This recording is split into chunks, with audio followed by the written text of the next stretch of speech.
एका महत्त्वाच्या बातमीने सुरुवात करूया। राष्ट्रवादीत मंत्र्यांच्या राजीनाम्यावरनं मतभेद असल्याची माहिती समोर येताना दिसते। राष्ट्रवादीचे मंत्री धनंजय मुंडे आणि माणिकराव कोकाटे सध्या आरोपांच्या फैरीत आहेत आणि या दोन्ही नेत्यांच्या राजीनाम्याच्या मुद्द्यावरनं राष्ट्रवादीत आता दोन गट पडल्याची माहिती सूत्रांकडून मिळते। एका गटाचं म्हणणं आहे की या दोन मंत्र्यांमुळे पक्षाची प्रतिमा मलिन होते, तर दुसऱ्या गटाचं म्हणणं आहे की पक्षाने राजीनामा घेतला तर आरोप मान्य केल्यासारखं होईल। तसंच राजीनामा घेण्याऐवजी धनंजय मुंडेंच्या प्रकृती अस्वस्थ्यामुळे त्यांची जबाबदारी दुसऱ्या कोणावर तरी द्यावी अशी भूमिकाही मांडण्यात येत असल्याचं कळतंय। अधिक तपशील आपण जाणून घेणार आहोत। आमच्या प्रतिनिधी प्रणाली कापसे आपल्याबरोबर आहेत। प्रणाली, काय माहिती याबद्दल?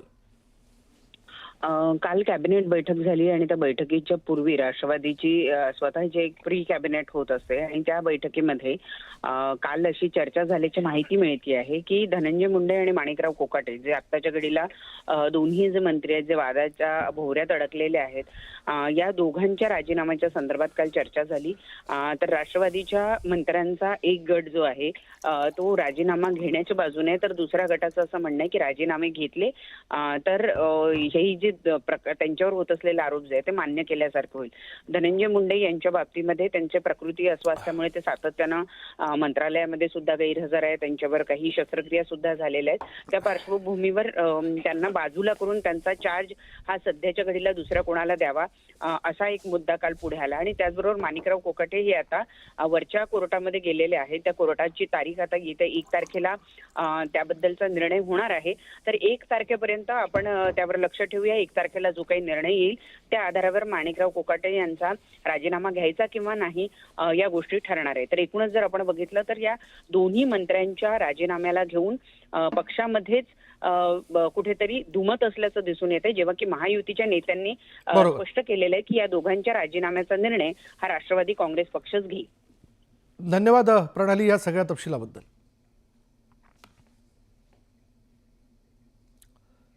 पुढे पुढे फिक्सर ओएसडी आणि खासगी सचिवांना मंत्रालयाच्या बाहेर ठेवणार असा शब्द दिलेल्या मुख्यमंत्र्यांनी आता 7 मंत्र्यांची ओएसडी आणि खासगी सचिवांच्या नियुक्तीचे आदेश काढलेत। यापैकी 5 मंत्र्यांची ओएसडी आणि 2 मंत्र्यांच्या खासगी सचिवांची नियुक्ती जाहीर करण्यात आली आहे। मंत्री गणेश नाईक, मंत्री मंगलप्रभात लोढा, मंत्री आशिष शेलार, मंत्री माणिकराव कोकाटे आणि बाबासाहेब पाटील यांच्याकडे विशेष कार्य अधिकाऱ्यांची नियुक्ती करण्यात आली आहे।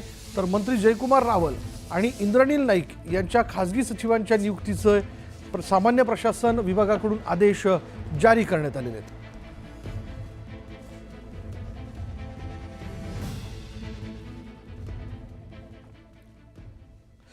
आता बघणार आहोत मंत्र्यांच्या पीएस आणि ओएसडी नेमणुकांबाबत मुख्यमंत्री देवेंद्र फडणवीसांनी कडक भूमिका घेतली। मंत्र्यांनी पाठवलेल्या म्हणजे यादीवरती काही नावांना कात्री लावत फडणवीसांनी फिक्सरांना ब्रेक लावल्याचं स्पष्ट केलेलं आहे। आता त्यामुळं मंत्रालयातील फिक्सरवरून आता संजय राऊतांनी टीकेचे सिक्सर लावल्याचं पाहायला मिळतंय। 100 दिवसाचा कार्यक्रम दिला। आमचे पीएस आणि ओएसडी सुद्धा मुख्यमंत्री ठरवतात, हे पण सांगतो तुम्हाला।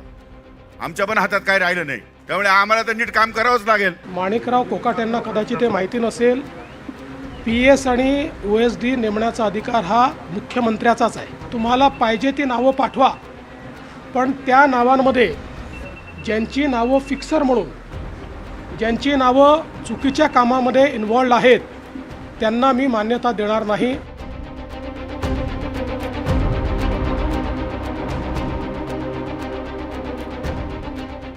मंत्र्यांच्या पीएस आणि ओएसडी नेमणुकीवरून महायुतीचे मंत्री आणि मुख्यमंत्र्यांमधील हा सुप्त संघर्ष। खरं तर मंत्र्यांच्या पीएस आणि ओएसडीच्या नेमणुकीवरून महायुतीत सुंदोपसुंदी सुरू असल्याची चर्चा होती। ही चर्चा आता उघडपणे समोर येऊ लागली आहे। आता तर मुख्यमंत्र्यांनी थेटपणे मंत्रालयात फिक्सर अधिकारी असल्याचं सांगत त्यांच्या नियुक्तीला चाप बसवल्याचं स्पष्ट केलं आहे। 25च्या जवळपास नावं आली, त्यातली 109 नावं मी क्लिअर केलेली आहेत। उर्वरित नावं मी क्लिअर केली नाहीत, कारण कुठल्या ना कुठला आरोप त्यांच्यावर आहे, कुठली ना कुठली चौकशी चाललेली आहे किंवा मंत्रालयामध्ये त्यांच्याबद्दल परसेप्शन हे फिक्सरचं आहे। कोणी नाराज झालं तरीही मी अशाला मान्यता देणार नाही। मुख्यमंत्र्यांकडून 109 नावांना मान्यता मिळाली असली तरी सुद्धा मंत्र्यांकडे सध्या जे पीएस आणि ओएसडी नेमले गेलेत ते 5 वर्ष राहतीलच असं नाहीये। कारण जर त्यांच्याविषयी तक्रारी आल्या आणि त्यामध्ये तथ्य आढळलं तर त्यांना मध्येच घरी बसावं लागणार आहे। शिवाय उसनवारी तत्वावरती आपापल्या कार्यालयात अनेकांची भरती केलेल्या मंत्र्यांनाही चाप बसवला जाणार आहे. मंत्री कार्यालयामधील PA, PS, OSD हे अधिकारी कसे वागतात? संबंधित अधिकारी काही चुकीचे निर्णय घेतायत का? पारदर्शक कारभारासाठी भूमिका बजावतात की नाही? यावरती मुख्यमंत्री कार्यालयाची बारीक नजर असणार आहे. सातत्याने त्यांच्या कामगिरीचा आढावाही घेतला जाणार आहे. जे गडबड करतील त्यांना काढलं जाईल. आता फिक्सर अधिकाऱ्यांना मुख्यमंत्री फडणवीसांनी ब्रेक लावल्यानंतर ठाकरेंच्या शिवसेनेनेही फडणवीसांचं अभिनंदन करत चिमटे काढल्याचं दिसलंय, ज्यावरती भाजपावर पुन्हा पलटवार केलाय. माझ्या माहितीप्रमाणे हे सर्व मंत्री हे शिंदे गटाचे आहेत, म्हणजे अमित शहाच्या पक्षाचे आहेत, हे त्यांच्याच पक्षाचे आहेत. शिंदेचा पक्ष हा अमित शहाचा पक्ष आहे. हे सगळे फिक्सरची जी नावं आहेत ही शिंदे गटाकडून मंत्र्यांकडून गेलेली सगळं. तसं नसेल तर माननीय मुख्यमंत्र्यांनी किंवा राज्याचे जे प्रशासकीय प्रमुख आहेत त्यांनी ते जाहीर, मी नावं देईन ना, माझ्याकडे नावं 16 जणांची आहेत. उद्धवजी मुख्यमंत्री असताना जर आपण हे फंडा केला असता, चालवला असता अशा पद्धतीने, तर फार बरं झालं असतं. आता काहीतरी माझ्याकडे यादी आहे, मग तुमच्या वेळेला हेच लोक होते, मग त्यावेळेला आपण का नाही असं पुढाकार घेतला या बाबतीमध्ये की असे जे भ्रष्ट आहेत, जे चुकीचे कामं करतायत, फारच दलाल्या करतायत, अशा लोकांना घेऊ नका, हे आपण केलं नाही. आता बोलून काय उपयोग आहे? आता काय सांगतो, माझ्याकडे यादी, तर आपण सरकारमध्ये असताना आपण काय कारवाई केली त्या लोकांवर? पारदर्शक कारभार ही सरकारची टॅगलाईन असेल असंही स्पष्ट करण्यात आलंय. पण मुख्यमंत्र्यांनीच मंत्रालयात फिक्सर अधिकारी असल्याचं सांगितल्यामुळे हे 16 अधिकारी नेमके कोण आहेत अशी चर्चा आता सुरू झाली आहे. Bureau report, news 18 Lokmat.